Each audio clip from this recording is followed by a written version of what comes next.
movie were.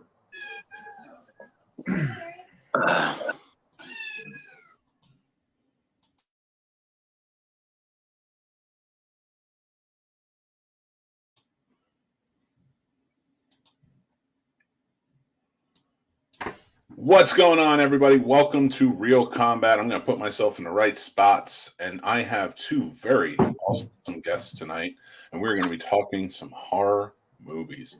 Of course, it is the month of October, and we're doing the Snobs Horrorfest all month long, so you can go back and check out any of our stuff that we've had been going on all month, especially Real Combat. So, without further ado, let me introduce my first guest, Mr. Dustin and Wiggins. I'm, of course, putting the N in there every time, and we'll never stop. Yeah, just kind of throw it in. I got really tired of, just seeing, I guess, random, regular Dustin Wigginses, so I decided to just throw the N in there. Listen, I love it, and it's the way it should be. Work.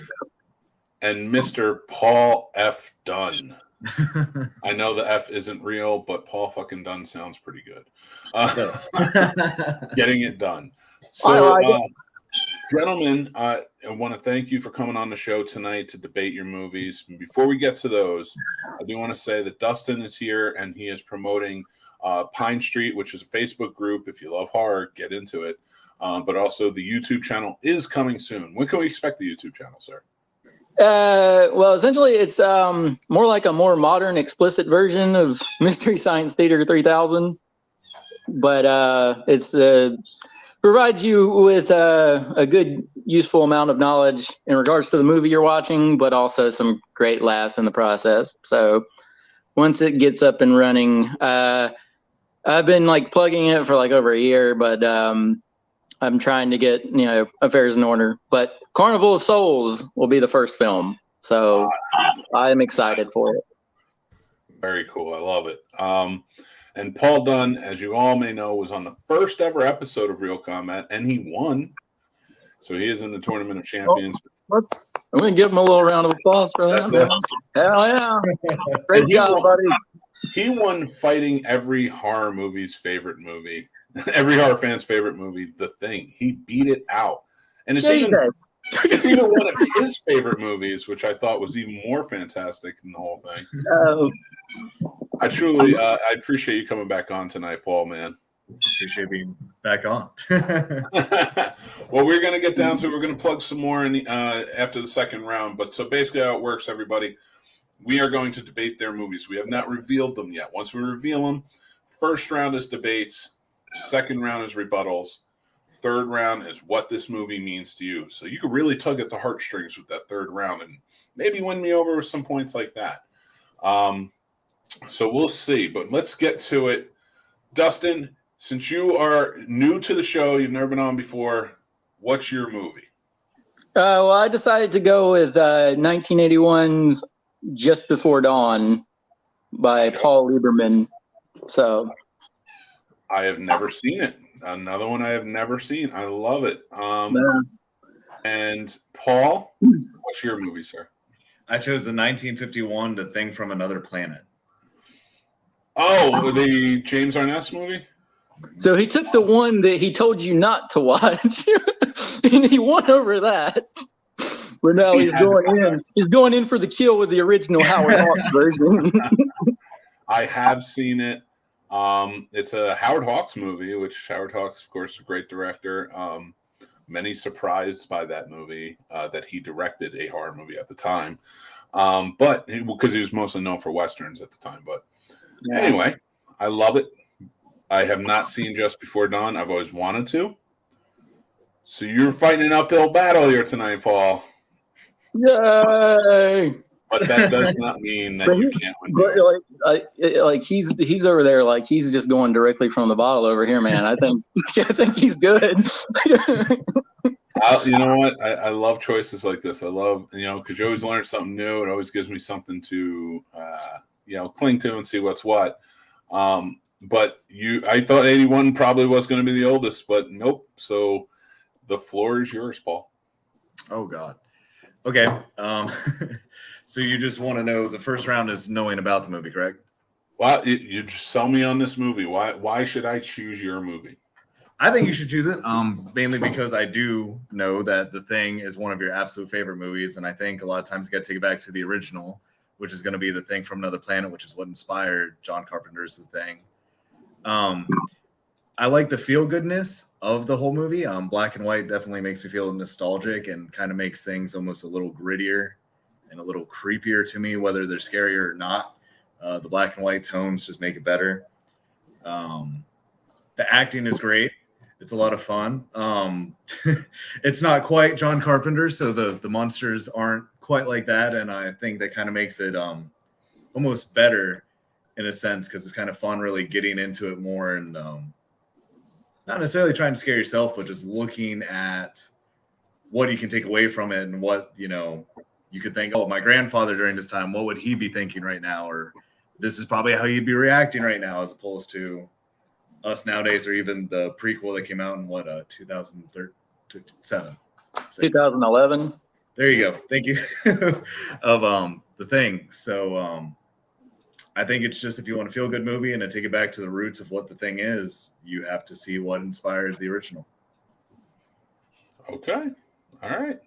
Now, Dustin, a movie I've never seen before. So again, it's something, but what about Just Before Dawn? Like I said, Just Before Dawn was released back in 1981. I'm sure you're both aware, this was like the dawn of the slasher era, more of the modern slasher era, where it wasn't so much about the suspense and subtlety as it was, grotesqueries and like how many boobs can be on screen and, how much blood can be shed. So it came out around this time, and it was by Jeff Lieberman. Lieberman did a few titles before this, like one included Squirm, which I guess not a lot of people heard of. But anyway, a lot of people thought he was trying to cash in on Deliverance from 1972, but he even originally admitted blatantly that was one of the sources of inspiration for the movie. But it begins with your typical slasher formula in regards to 5 older teens and 2 couples, and then there's that one third wheel guy.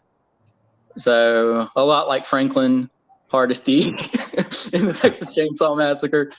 But anyway, so they go in and it's exactly how it sounds. It's they're going in camping and not many of them are coming out, and it's just it has the perfect ultimate obese inbred maniac slasher who remains nameless through the entire theatrical cut of the film.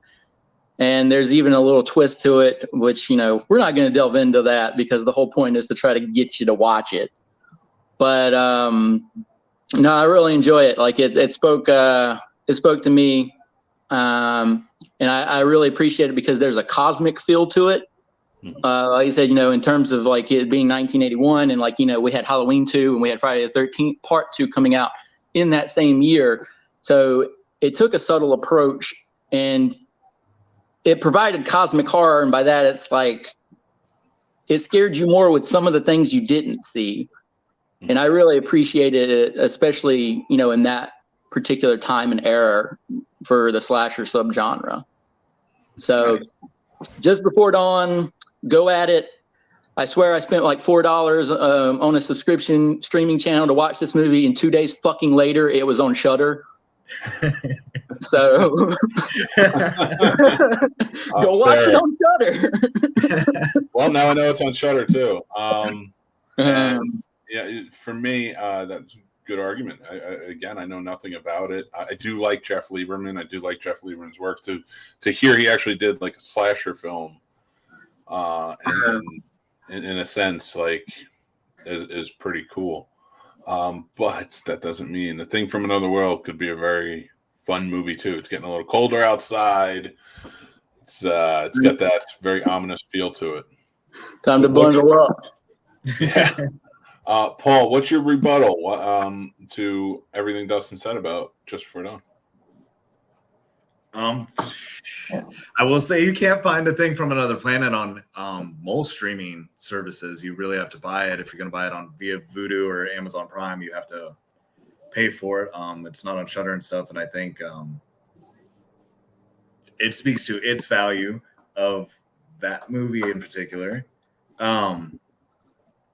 It's kind of hard to go against that movie because I've never seen it, so it's hard to pick out the negatives besides everything you described, which were all the good things for it. So I don't have much to go off of. I know, like you're like that's. I mean, you definitely you up the ante with a classic. So that in itself, I mean, speaks to another level. So I will say, the actor that did play the Thing or Creature of the Thing, he hated his costume so much because he said it made him look like a carrot that he didn't even go to the premiere. And he said his acting was really affected by that. So I think it's fun sometimes going back because after I found out that little bit of trivia, I went back and watched it and was like, I mean, he was acting like he should, but he probably could have done a lot better. And it kind of seemed like he didn't care about his costume or to make it, even though the makeup artist absolutely loved everything about it. Like he took him to the director and was like, look what I made. And meanwhile, James Arness is just sitting there just, this is stupid. I'm embarrassed right now. I hate like, fuck you. Right. I made this specifically for you. Eat a dick. No, at least he didn't take the Van Damme approach for Predator because I mean that it's like I'm going to star in about a third of the movie, but then I'm going to be like, no, I don't like the costume anymore. I love it. Well, you know, funny thing about James Arness, who did play the monster in the movie, he went on to star until The Simpsons surpassed it, the longest running TV series ever of a Gunsmoke, which ran from 1955 to 1975. And weirdly enough, he got that role because Hollywood thought John Wayne's star was dying. He was the number one actor at the box office since 1940, but they thought that can't last anymore. So they said, you should do this television show, Gunsmoke. John Wayne said, nope, no way. I'm not doing TV, but I know who should. And he knew what he was talking about because he put James Arness in the role, who went on to star in it for 20 years. And in that time, until 1972, John Wayne was still the number one movie star at the box office until 1972. So it's a hell of a span. The Thing from Another World, his work on that actually connected him with John Wayne. He had done some work before then on some smaller Westerns, but it was really that movie that, because it had such stunt effects, the coordinators introduced him to John Wayne, and that's how they hooked up. So Gunsmoke sort of came from Thing from Another World. I had no idea that show was so fucking old. Well, I mean, I knew it was so old. Pardon me. Let me rephrase that. I knew it premiered in the mid-50s. I had no idea it ran all the way up until the 70s. Good Lord. Yeah. But I mean, I was never a big Western series guy, though. So that bit kind of flew over me. And it still lasted as the longest running television show until The Simpsons surpassed it. And that was, I mean, Simpsons. Well, it would still be the longest running live action show. I think, it would still be the longest running live action show, I believe. So that's a good point, unless I'm not thinking of something, but I don't remember. I know Kelsey Grammer played the same character for 20 years. And that was his, but it wasn't the same show. It was two different shows. Sesame Street. Sorry. I just randomly thought of Sesame Street. I was like, Sesame Street is like old as fuck. I think that was 1969. But like public access and actual like narrative, it's still television. Television's television. So I agree. Yeah, and it's a great show too. I'll still watch it with my kids and pretend that I'm not watching it. Listen, I love the argument for The Thing from Another World, but just before dawn, I feel there's a rebuttal there. And So to everything Paul has just said about the movie, why don't you give me one more to sell before we go on to the third round? Well, the thing about horror is, well, let me go back. The thing about cinematic genre, like, in general, is that it's all about a state of mind and what current state of mind you're in at that moment. Horror speaks wonders over the rest of the genres because it promotes so many unique subgenres. So really, I mean, it's about what you want, what you really, really want. Like, for instance, like if you want a classic Howard Hawks creature feature, then yes, you're going to lean toward The Thing from Another World. But if you want something that's like, a little gritty from like early 80s sleaze, then, you would lean to Just Before Dawn. The thing with me is I'm like Carpenter took a great deal of inspiration. These are back in his like Dan O'Bannon days when he was wanting to adapt a remake of The Thing from Another World, which is, he put everything into it, and the practical effects were revolutionary. I have a great respect for either film, but I mean, for me, Carpenter. But we're not trying to win Carpenter over the original. We're trying to win Just Before Dawn over the original. But I don't know, man. Like, it just, back to a state of mind, it speaks to me on so many levels because it just takes you back to that certain feel of 80s horror, early 80s horror that we don't have today. And, you have like great stars in it, like George Kennedy, who's been in literally everything. But in the horror genre, he's Ray Spruce from the Old Chief Woodenhead segment of Creepshow 2, plays the park ranger. And I'm like, because I mean, I love Creepshow 2, but the ensemble is great. It does sort of work as an ensemble piece. Like for me, like looking at the technical specs and the technical side of things, I really enjoyed the kills, and I really enjoyed like some of the kills being ominous and some of them being a bit more in the lines of cosmic horror, like I said before. And Brad Fiedel, man. Brad Fiedel does the score. So I think that should be a good selling point. Fucking Terminator, man, or the Terminator theme, Brad Fiedel. So, yeah. And Fright Night, The Serpent and the Rainbow. So, that's great selling point. So, yeah. Combination of crew, acting, and director, yeah. Paul? Sir. Okay, we're cut out for you on the third round because that is a good sell. I will say, and I don't have to worry. It is streaming. You can find it on Amazon, The Thing from Another World. It is $2.99 to rent, but I do own it. So that's good. That's fine for me. Like, I can watch it. So real quick, before we get on to the third round, I make my decision. Paul, let's talk about your business. Consider It Done. Yes, sir. Tell everybody about it if you're in the Greensboro, North Carolina area, or a certain distance outside. You might be able to get your car detailed by the best car detailer in the business. Go right ahead. Absolutely. So my passion is car detailing. I do it as a side thing right now to help pay for a wedding coming up next August. But it's going great. And I found out. Thank you. I found out that this is what I'm really good at. And this is exactly what I enjoy doing. Would love to make it full time. I understand winter's coming up, and a lot of people aren't thinking about it, but I think it's one of the better times to get your car detailed. So go ahead and get it detailed, and just remember, we do. We're coming out with a gift certificate soon for over Christmas. So if you want to pay for your girlfriends, fathers, parents, whoever to have a detail done, just go ahead and look me up. Consider It Done. I love it. I do want to mention one thing though that would have been a really fun selling point for you, Dustin. And I know you know this. But in this movie, that again, I don't know much about, and I am looking it up as I go about both movies, just kind of getting a feel and everything.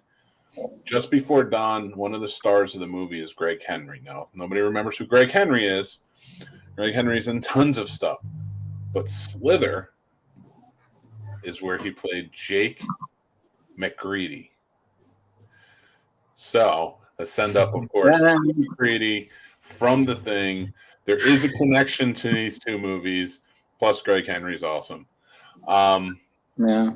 Now, real quick, sell me with the heartstrings on these movies. I really want, and you can do it in such a way that the last guest we had on, Aaron, who jumped on, one of the last guests that we had on one of the episodes last week, he jumped on. He sold me a movie and he won by telling me how awful the movie was. It was the worst movie he had ever seen, and somehow got me to watch it. I don't think that's the case with either of these. I don't think you're gonna be able to do that. Dude, like it's all been proven, crap does sell, like probably more than the good stuff. That's true. But I will say this: I do want to hear like maybe what this movie means to you, or sell me on, just pull the heartstrings a little bit. Let's see if one of you guys can squeak out a win here in this third round. Because I'm on the fence. I don't know yet. I'm leaning towards one. I'm not going to say which one, though. Understood.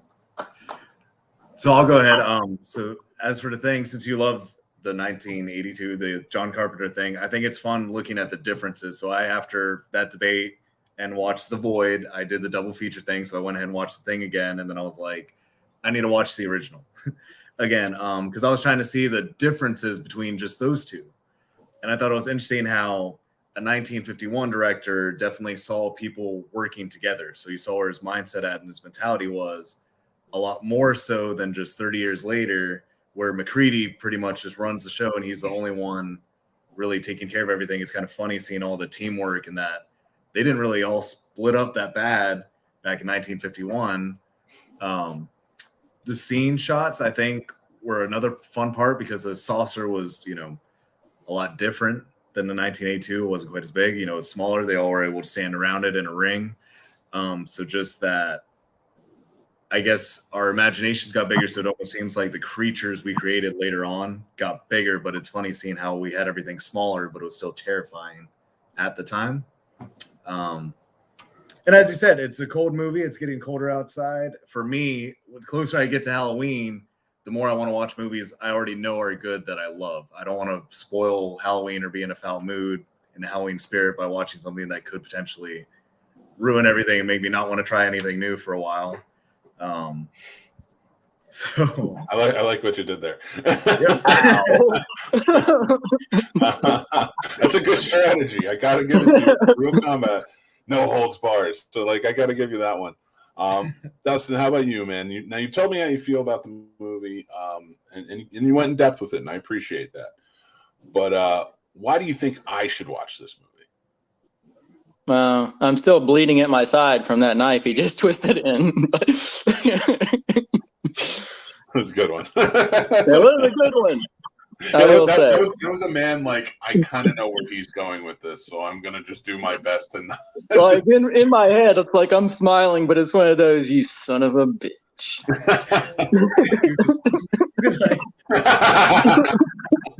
That's why I love it. Real combat's all about the fun-natured fights. Yeah, that's what we're all here for, man. But anyway, so the emotional selling point, tug your heartstrings. Being is how I think most of us as horror junkies are. Put it this way, we are sold on certain subgenres, but I think that for me, just this past month alone, I don't know, with Halloween Kills coming out, and it being the spooky season, for some reason, I've been aiming more towards slashers. I've been reading slasher history books, and this was recommended actually as one of the what the fuck moments in that slasher book. The author put it in there, and I was like, okay, so I'm definitely gonna have to watch it. And it's just, like I said before, one of those films that just it leaves a mark. And there's so many piece of shit slasher films that are out there that really just want to go for the jugular and leave everything else behind, leave narrative and score and the way that it's shot and everything else behind. It's taking the artistry out of it. And yeah, we love sleaze. I love sitting down and watching fucking Sleepaway Camp 2, Unhappy Campers. I can make a ritual out of it. But in terms of like adding just a little bit of artistry to it, like in my opinion, I think Lieberman kind of stepped it up a little bit, and he said he was quoted saying that this was his favorite film that he made, and that should be a high selling point as well. But I'll go back to saying the lack of physical carnage and the low body count. Like I'm gonna kind of like squeeze that in there. Not really much of a high expense spoiler alert. Mhm. It's just saying that body count's still relatively low. That's okay with me. And violence and gore can be taken a bit down one notch or two, and that in itself is kind of saying a lot to me, because 1981, between slashers and exploitation films like coming out back to back, like hitting the audience left and right, something that's like a bit more like held back in more of what's going on in your head, because we all know that what we don't see is a lot scarier than what we do see.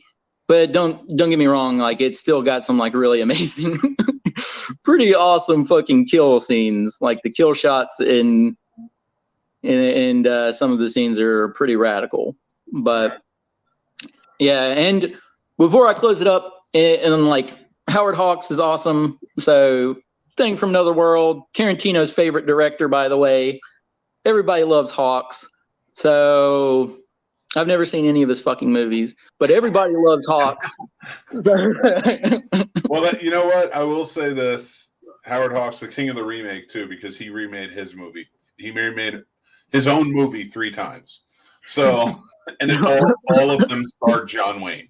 So going back to John Wayne again, every single one, and they were all the same movie. So if anybody doesn't know that. I know Rio Bravo and His Girl Friday, and I still haven't seen it. Rio Bravo was the one that was remade 2 times by Howard Hawks, all starring John Wayne in the same role.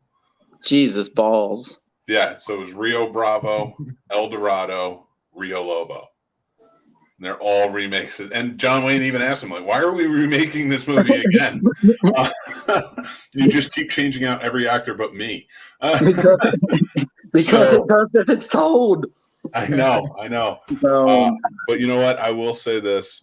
If you haven't seen The Thing from Another World, Dustin, you can watch that tonight. I would be more than happy to. And Paul, you can be very happy in knowing that somebody's watching it. But unfortunately, my choice has to go to Just Before Dawn. I'm putting on the glasses. I don't know. You gotta put on the glasses. I put on the hat, so the hat's pretty. I felt like I had to do something because you have the nice hat on. No, you should have been like, unfortunately, I'm going to have to go for Just Before Dawn. Listen, I can't do that. I will say this. You did, like, Thing from Another World, because I have seen, I really like it. And I know I probably will be watching it soon. The Thing I kind of put, for lack of a better pun, I put on ice around this time so I can watch it when snow starts falling. And then I'll watch it a few times. And The Thing from Another World is another one that I will do that. It is a great movie. It is a great choice. You sold it well.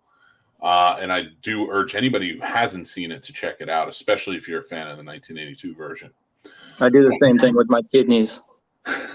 I've never seen Just Before Dawn. I've seen most of Lieberman's movies. He did make a pretty fun slasher film maybe about 20 years ago called Blue Sunshine. No, sorry. I was thinking back further. But yeah, Satan's Little Helper. Sorry. I was thinking about it. I was like, Blue Sunshine. Now, Paul, have you ever seen Satan's Little Helper?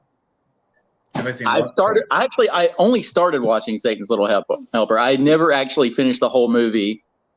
And like, I don't know why I stopped watching it. I was watching it with my wife, and for whatever reason we had to stop or turn it off. And then like, I never went back to it. But after I went into doing a little bit more of Lieberman studies, I'm definitely going to have to go back and watch all of Satan's Little Helper. Go check out Satan's Little Helper. So here's a perfect crossover right here. And the funny thing is, because now you'll both be in the Tournament of Champions. So that's right. It works out. But yeah, Just Before Dawn. Again, I love it, Paul. I appreciate the movie you chose. It is a fantastic movie. Dustin, you should watch that. And Oh no, I'm watching it like tonight. you should both watch Satan's Little Helper, another great Lieberman movie. It's so out there, but it's a lot of fun. I will be checking out Just Before Dawn. I want to thank you guys for coming on the show tonight. Oh man, thank you for the offer. Yeah, absolutely. And you know, this was a lot of fun. I will be watching The Thing from Another World at some point, and Paul, I want you to know I'm watching it because of you. Always. Awesome. And don't worry, we are open to a live stream at your wedding. No problem. Your wife will kill us. But... Oh, she'll be about it. Yeah. Paul, you convinced me too, man. I will be watching The Thing from Another World because Paul told me to. I love it. I love So, it. So we're all winners here tonight. We're all but yes, again, everybody, this is Real Combat. Go check out Pine Street over on Facebook. It's in the description below. Go check out Consider It Done. I will link a description to the Facebook page. A link in the description for the Facebook page, but it is on. They are a sponsor of the Scene Snobs, so you can go check them out on thescenesnobs.com. Whatever you want to do with the Scene Snobs, just listen to the final credits, and it will tell you everything you need to know about our Patreon and stuff like that. I'm not good at selling myself, but I want to thank you again, Dustin, for coming on the show. And Paul, you guys are amazing. I've truly had a great time. Of course, my mouse isn't working. And until next time, Friday night, we will be doing this again. And then again next week, just so you guys know, we are going to a 1 night a week format, not 2 nights for Real Combat. And it opens up to all genres. So anybody can come on with any genre or any movie they choose.